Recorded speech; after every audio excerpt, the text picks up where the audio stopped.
Welcome to StockTok's deep dive into Barclays. Barclays is a global financial services firm headquartered in London, operating across retail banking, wealth management, and investment banking across multiple continents. As of May 5th, the stock is trading at $22.83. Over the past 52 weeks, the stock has ranged from a low of $15.88 to a high of $27.70. We are currently trading roughly midway through that range. The RSI, or Relative Strength Index, stands at 48.1, indicating neutral momentum, neither overbought nor oversold. The 50-day moving average sits at $22.54, while the 200-day moving average is at $22.23. Price is just above both, suggesting a stable technical foundation. Let's work through the fundamentals, scene by scene, starting with a quick business overview. Barclays operates a diversified business model spanning consumer banking, wealth and asset management, and investment banking. The firm's competitive moat rests on its global distribution network, brand recognition, and deep relationships with institutional clients across capital markets. Revenue comes from lending spreads, asset management fees, and trading commissions. The StockTok score for Barclays is 43 out of 100, signaling caution. Breaking that down, valuation scores 10 out of 20, financial health scores 12 out of 20, profitability scores 10 out of 20, growth scores 9 out of 20, and smart money sentiment scores just 2 out of 20. That last figure is the real red flag here. Now, valuation. The question every investor has to answer: are you paying the right price? Barclays is trading at a price-to-earnings multiple of 9.49 times trailing 12 months earnings. That is meaningfully below the financial sector average, which typically trades between 12 and 15 times earnings. Forward price-to-earnings is 16.05 times, suggesting market expectations for earnings growth. The PEG ratio, or price-to-earnings to growth ratio, sits at 1.07. That is a metric that divides the PE multiple by the expected earnings growth rate to assess whether growth justifies the valuation. A reading near 1 typically suggests fair value. The EV to EBITDA multiple is showing 0, which indicates data limitation in our model. On valuation, Barclays trades at a discount to peers, in our view, which presents an interesting setup for contrarian investors, though the discount itself warrants scrutiny. Let's examine the earnings that drove this valuation.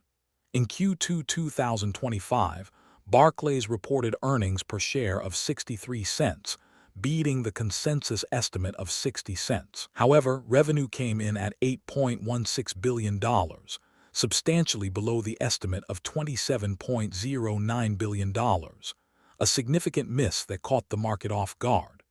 The after-hours reaction was a 1% decline despite the earnings per share beat, suggesting investors are focused on the revenue shortfall rather than the per share surprise. Book value is growing at roughly 9.3% annually over the trailing 3 years, which is respectable for a mature financial institution. Wall Street analysts have assigned a consensus mean price target of $27, with a high target of $31 and a low of $24, implying upside from current levels if the consensus view proves correct. Market sentiment around Barclays leans neutral, with mixed signals. On one hand, strong corporate earnings results provide some support, but on the other hand, broader market volatility and geopolitical uncertainty create headwinds. In our assessment, valuation is interesting but not yet compelling. The stock is cheap, yet there are reasons it trades at a discount. Moving to financial strength, how solid is the foundation? The Piotroski F-score measures financial health across 9 dimensions: profitability, operating efficiency, and leverage. Barclays scores 8.0 out of 9, which is quite strong and suggests the balance sheet is not distressed from an operational accounting perspective. However, the Altman Z score, a bankruptcy risk model, registers at 0.00. This is a significant red flag.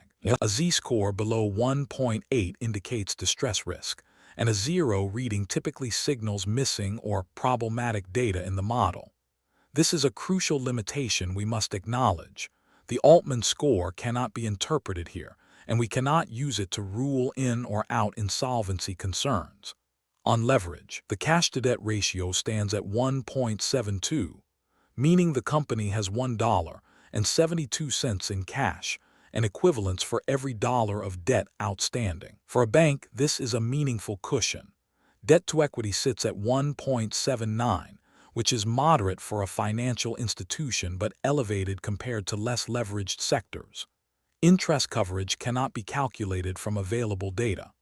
The current ratio, a measure of short-term liquidity, shows 0, again pointing to model limitations. In our view, Barclays shows respectable operational health based on the Piotroski score, but the Altman Z limitations prevent a full bankruptcy risk assessment. The cash position relative to debt offers some comfort, but leverage remains a structural feature of banking that warrants monitoring. Next up, profitability. Is this business actually making money efficiently? Return on invested capital, or return on invested capital, shows 0 in our model, another data limitation. However, we can assess profitability through available margins. Net profit margin stands at 24.51%, which is quite strong and suggests that of every dollar of revenue, the company keeps roughly a quarter as net profit. That is healthy for a bank. However, gross margin and operating margin both register at 0, which reflects how bank accounting differs from industrial companies. Financial institutions do not report gross profit in the traditional sense. Free cash flow margin is particularly impressive at 56.78%, indicating the business generates substantial cash relative to revenue, a key strength. Return on equity, or ROE, is 9.5%, and return on assets, or ROA, is 0.45%. The ROE of 9.5% is modest for a bank and has lagged historical sector averages of 10 to 12% in recent years. Barclays is generating profit, but at below-peer efficiency levels. The Q2 2025 quarter showed net income of $2.18 billion on that $8.16 billion revenue, translating to a net margin consistent with the full-year figure. In our view, Barclays is profitable but not operating at peak efficiency relative to its peers. This is a business that works, but there is room for margin expansion. Onto growth. Is this business expanding and at what rate? Revenue growth over the trailing 3 years stands at 5.2% annualized. Over the trailing 5 years, revenue grew at 10.4% annually, a notably faster clip.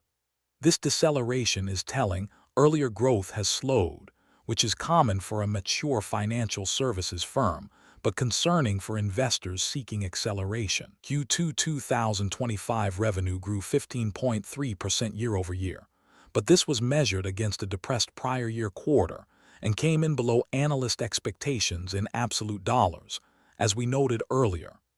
Book value, the equity per share metric, has grown at 9.3% over the trailing 3 years, which outpaces revenue growth and reflects some balance sheet strengthening. Management has not provided forward revenue guidance, so we are relying on third-party consensus estimates for the next earnings period.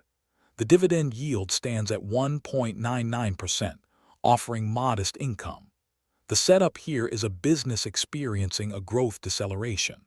Higher growth in the 5-year period masks a slowdown in the most recent 3 years. Investors are pricing in earnings growth out to the July 28, 2026 earnings report, when consensus estimates call for earnings per share of 82 cents. If management delivers on that estimate, valuation will likely reset higher. However, if the trajectory continues to soften, the discount multiple may persist or compress further. In our assessment, growth is the weakest dimension of the investment thesis. The business is not expanding robustly enough to justify premium valuations, which explains why Wall Street has assigned modest targets. Now let's talk smart money. What institutional capital is actually doing with this name?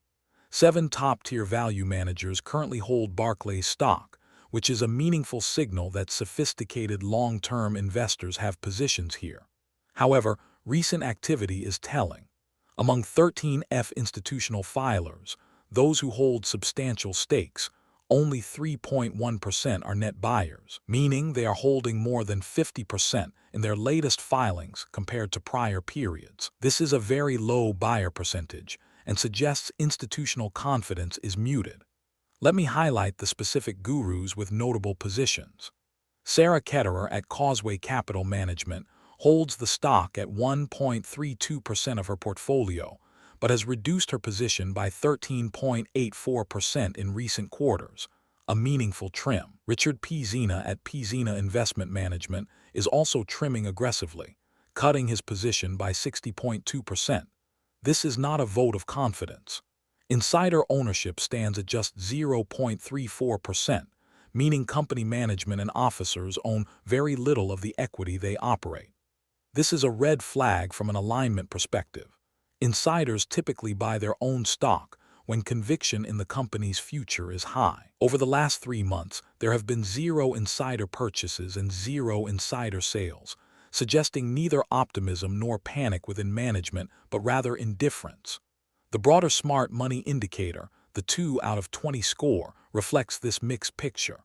Some smart money owns it, but trendy investors are trimming, and management is not buying. This warrants caution in our view. And finally, the verdict. Let's bring it all together. On valuation, Barclays trades at a discount to peers with a trailing PE of 9.5 times and analyst targets suggesting upside to $27. But the recent revenue miss and the discount itself raise questions about whether the market is rational or if risk is priced in too lightly. On financial strength, the Piotroski F-score of 8 is solid, and cash relative to debt offers some cushion, but leverage is inherent to banking, and the Altman Z limitations prevent full confidence. On profitability, the company generates strong free cash flow and respectable net margins, but return on equity of 9.5% lags peer averages and suggests the business is not maximizing efficiency. On growth, revenue deceleration from 10.4% over 5 years to 5.2% over 3 years is concerning, and forward guidance is sparse. On smart money, prominent value managers are trimming positions rather than accumulating, insider ownership is trivial, and net institutional buying is minimal. The latest Q2 2025 earnings showed an earnings per share beat but a significant revenue miss, and the market's 1% decline after hours suggests skepticism about the underlying business momentum. In our view, the setup presents a value trap, a stock that appears cheap but trades cheap for reasons that are materially valid. Wall Street sees upside to $27, but that assumes the earnings growth materializes and the revenue deceleration reverses. Until we see evidence of that inflection, the low smart money positioning and management's indifference to accumulating their own shares is hard to ignore. This is a case where valuation alone does not make the investment, and the broader financial profile raises more questions than it answers. Everything in this video is our interpretation of publicly available data, not financial advice. Please consult a licensed financial advisor before making any investment decisions. That's the deep dive on Barclays. Like and subscribe so we can keep providing you with no-nonsense, data-driven analysis of stocks. We will keep updating our videos as soon as new data that affects the stock becomes available.